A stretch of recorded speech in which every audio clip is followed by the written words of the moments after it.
Hello everyone. आज हम लोग डिस्कस करेंगे केमिस्ट्री के टॉप 25 क्वेश्चन जो कि एग्ज़ाम के लिए इम्पॉर्टेंट है और ये प्रीवियस एग्ज़ाम में पूछे जा चुके हैं कई बार। तो चलिए हम लोग अपना डिस्कशन स्टार्ट करते हैं। पहला क्वेश्चन है आज का, हीरा तथा ग्रेफाइट में समान है। क्या समान होता है? तो इनका समान होता है परमाणु भार।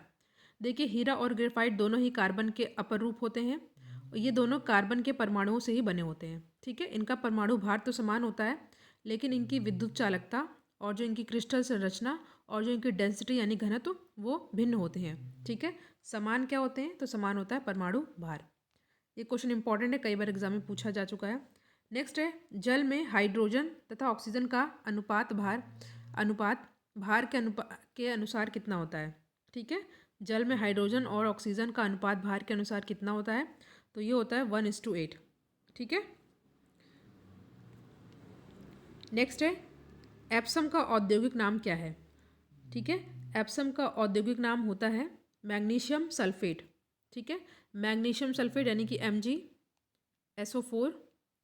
ये एक अकार्बनिक लवण है जिसे एप्सम के नाम से जाना जाता है और इसका हम लोग उपयोग जो है कहाँ करते हैं? चिकित्सा में चिकित्सकों द्वारा आंतरिक एवं बाह्य प्रयोग में किया जाता है। ठीक है, इसे इंग्लिश सॉल्ट के नाम से भी जानते हैं। नेक्स्ट क्वेश्चन है हमारा,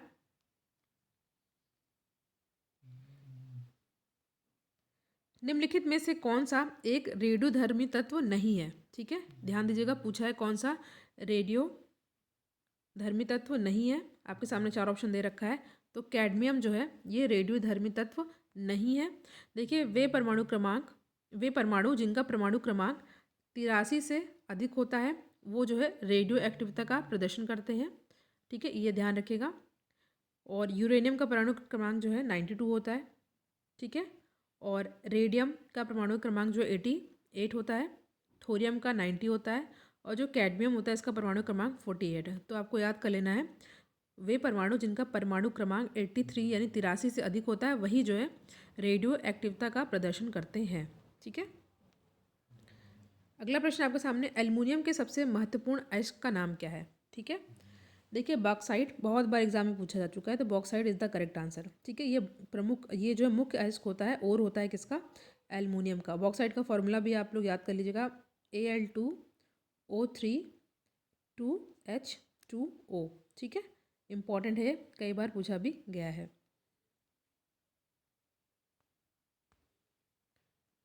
नेक्स्ट क्वेश्चन है, पेंसिल की लिड बनाने में क्या उपयोग किया जाता है? तो उपयोग किया जाता है किसका? ग्रेफाइट का। देखिए, ग्रेफाइट कार्बन का ही अपर रूप होता है और ग्रेफाइट का प्रयोग पेंसिल की लिड बनाने में किया जाता है। तो ऑप्शन नंबर ए है यहाँ पे हमारा सही आंसर। वीडियो आपके लिए हेल्पफुल हो तो वीडियो को लाइक एंड शेयर जरूर करिएगा। चंद्रमा की सतह पर कौन सा तत्व पाया जाता है? There is 4 option given, tin, tungsten, tantalum या टाइटेनियम। इंपॉर्टेंट और इजी क्वेश्चन है, कई बार पूछा गया। तो चंद्रमा की सतह पर कौन सा तत्व पाया जाता है? तो ये पाया जाता है ऑप्शन नंबर डी, टाइटेनियम। ठीक है, चंद्रमा की सतह पर विभिन्न प्रकार के तत्व पाए जाते हैं जिनमें सर्वाधिक मात्रा में ऑक्सीजन तत्व होता है। ठीक है, ऑक्सीजन तत्व होता है। इसके बाद सिलिकॉन, एल्युमिनियम, लोहा, मैग्नीशियम, कैल्शियम और टाइटेनियम पाया जाता है। ठीक है, अकॉर्डिंग टू ऑप्शन देखा जाए तो titanium is the correct answer. Next question है, किस उद्देश्य से पोटेशियम ब्रोमाइड का प्रयोग किया जाता है? तो किया जाता है किस लिए? फोटोग्राफी में। ठीक है, पोटेशियम ब्रोमाइड का सिंबल KBr होता है। ठीक है, और इसका प्रयोग जो है फोटोग्राफी में रिस्ट्रेनर के रूप में किया जाता है, जिसके कारण फिल्म में धुंधलापन नहीं आता है। नेक्स्ट है, कार्नालाइट किस धातु का ओर होता है, अयस्क होता है? तो ये होता है किसका? पोटेशियम का। ठीक है, कार्नालाइट पोटेशियम का अयस्क होता है जिसका फॉर्मूला क्या होता है? KMgCl3 6H2O। ठीक है, 6H2 होता है। इसका उपयोग जो है उर्वरकों यानी कि फर्टिलाइजर में होता है। ये कई बार एग्जाम में पूछा गया क्वेश्चन है, जंग लगने पर लोहे का भार में क्या होता है? बहुत इंपॉर्टेंट क्वेश्चन है, आज के इस वीडियो सेशन का बहुत इंपॉर्टेंट क्वेश्चन है, कई बार एग्जाम में पूछा भी गया है। तो जंग लगने पर लोहे का भार क्या होता है? देखिए, जंग यानी कि रस्ट लौह ऑक्साइड होता है। ठीक है, रस्ट जो है यानी कि जंग लौह ऑक्साइड होता है। जब लोहे में जंग लगता है तो लोहे का भार ऑक्सीजन के भार के बराबर बढ़ जाता है। ठीक है, जो लोहे में मिश्रित हो जाती है, यानी कि क्या होगा? बढ़ता है। ठीक है, याद कर लीजिए, बढ़ता है। बाकी चीज़ें याद ना रहे या रहे ना रहे, बट ये आपको याद कर लेना, जंग लगने पर बढ़ता है। नेक्स्ट है, कौन सा धातु ठंडे पानी से प्रतिक्रिया नहीं करती है लेकिन गर्म करने पर वाष्प से प्रतिक्रिया करती है? तो ये क्या है? एल्युमिनियम। ठीक है, देखिए एल्युमिनियम, जिंक और आयरन कुछ ऐसी धातुएं होती हैं जो ठंडे या गर्म से प्रतिक्रिया नहीं करती हैं किंतु गर्म करने पर वाष्प से प्रतिक्रिया करती हैं। ठीक है, इंपॉर्टेंट क्वेश्चन था ये। नेक्स्ट है, बर्तन बनाने के लिए कौन सी निम्नलिखित मिश्र धातु का इस्तेमाल नहीं किया जाता है? ठीक है, नहीं किया जाता, ये ध्यान दीजिएगा। तो यहाँ पे हो जाएगा शोल्डर। ठीक है, या शोल्डर या शोल्डर दोनों एक ही है। तो ऑप्शन नंबर बी है यहाँ पे हमारा सही आंसर। देखिए पीतल, कॉपर, जिंक की मिश्र धातु होती हैं। देखिए पीतल, कॉपर एवं जिंक की मिश्र धातु होती हैं। जर्मन सिल्वर, कॉपर, जिंक एवं निकल की मिश्र धातु होती हैं। ठीक है, सारा मैं बता दे रही हूँ। और इसमें जो है बर्तन बनाने के लिए हम लोग शोल्डर का यूज़ नहीं करते हैं। देखिए शोल्डर जो है टिन और लेड की मिश्र धातु होती है जिसका उपयोग टाँके लगाने के लिए किया जाता है। ठीक है, ये ध्यान रखिएगा। पीतल, कॉपर एवं जिंक की मिश्र धातु होती है। नेक्स्ट है, मोटर वाहन की बैटरी में कौन सा अम्ल प्रयोग होता है? ये भी क्वेश्चन कई बार पूछा गया है। तो यहाँ पे होगा H2SO4। ठीक है, HCl में हमेशा कन्फ्यूजन होता है, तो बट HCl नहीं होगा, H2SO4 होगा। ठीक है, अगला प्रश्न आपके सामने, निम्नलिखित में से कौन सा तरल पदार्थ सर्वाधिक ज्वलनशील है? ठीक है, तो जो सर्वाधिक ज्वलनशील तरल पदार्थ कौन सा होता है? पेट्रोल होता है। ठीक है, अकॉर्डिंग टू ऑप्शन देखा जाए तो option number C is the correct answer. अगला क्वेश्चन है, खाना पकाने की गैस में 90% से अधिक रहता है क्या? ब्यूटेन, मीथेन, हीलियम या सल्फर डाइऑक्साइड? तो यहाँ पे हमारा सही आंसर हो जाएगा ब्यूटेन। ठीक है, option number A is the correct answer. Next question is important है, विट्रियोल का तेल किसे कहा जाता है? तो विट्रियोल का तेल किसे कहा जाता है? ये कहा जाता है सल्फ्यूरिक एसिड को। ठीक है, H2SO4 एक जो है तीव्र अकार्बनिक अम्ल होता है। इसे विट्रियोल के तेल के नाम से भी जाना जाता है। ये रंगहीन होता है, गंधहीन होता है और तेल जैसा भारी तरल पदार्थ होता है जो जल में जल में विलय हो जाता है। ठीक है, इसका प्रयोग जो है प्रयोगशाला में प्रतिकारक के रूप में किया जाता है। ठीक है, बस इतना आपको याद कर लीजिए। ये सीधे पूछ जाता है कि विट्रियोल का तेल किसे कहा जाता है? तो कहता है सल्फ्यूरिक एसिड को। इंपॉर्टेंट, बहुत ही फेमस क्वेश्चन, कई बार एग्जाम में पूछा गया, फेवरेट क्वेश्चन, लाफिंग गैस क्या है? तो लाफिंग गैस क्या होता है? Nitrous oxide. ठीक है, नाइट्रस ऑक्साइड। देखिए इसका वो भी याद कर लीजिए फॉर्मूला, ये होता है N2O। ठीक है, नाइट्रस ऑक्साइड को हम लोग लाफिंग गैस कहते हैं। इससे सूंघने पर हंसी आती है। ठीक है, इसे जो है एनेस्थीसिया यानी कि निश्चेतक के रूप में प्रयोग में लाया जाता है। नेक्स्ट है, डेनचर्ड विकृतीकृत अल्कोहल क्या होता है? ठीक है, आपके सामने यहाँ पे 4 ऑप्शन दे रखा है।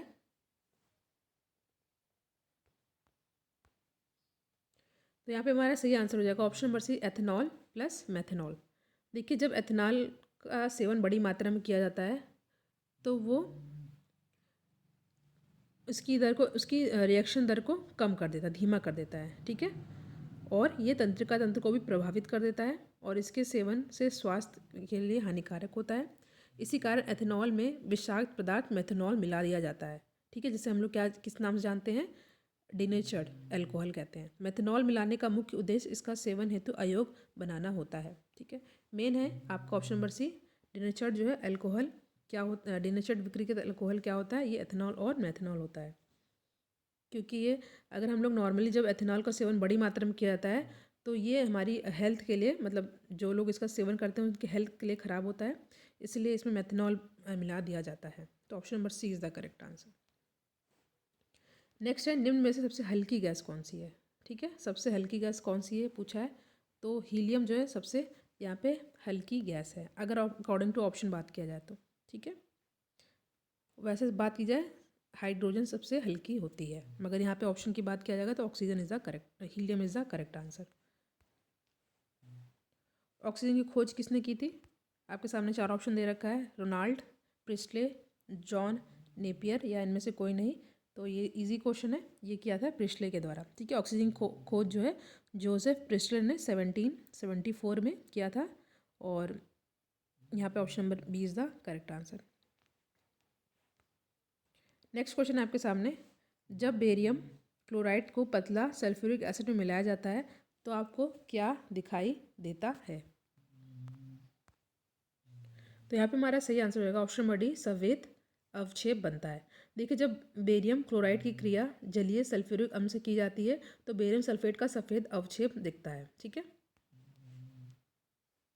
नेक्स्ट क्वेश्चन है, किस गैस की गंध सड़े हुए अंडे की जैसी होती है?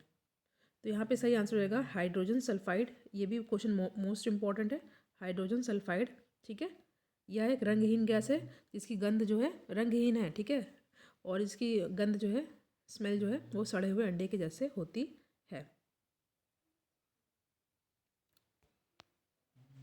नेक्स्ट क्वेश्चन है, पीतल मिश्रण है किसका? आपके सामने चार ऑप्शन है, टिन प्लस तांबा, टिन प्लस जस्ता, टिन प्लस तांबा प्लस जस्ता, जस्ता प्लस तांबा। इसका आंसर आपको कमेंट सेक्शन में देना है। ठीक है, नेक्स्ट लास्ट क्वेश्चन है आज का,